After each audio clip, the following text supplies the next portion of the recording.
Hey, to start registering your workouts on the Samsung Galaxy Watch FE, first of all, you will have to swipe up and you will have to just open this health application.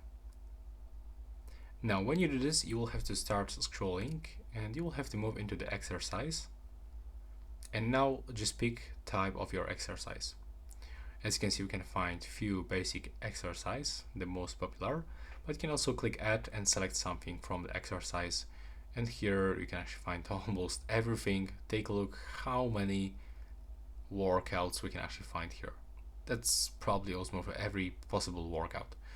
Let's say that I'm gonna play tennis, so I have to click on it. And now if I want to start, I have to just click here. Now I have to click next, tap on the start workout. I've got a short countdown and it will actually start registering my workout. So here I can find some duration, calories, average heart rate, and when I swap to the left side, I can find music information, and into the right side I can actually finish, pause, or change some settings. So this is it for this video. Right now, please subscribe to my channel.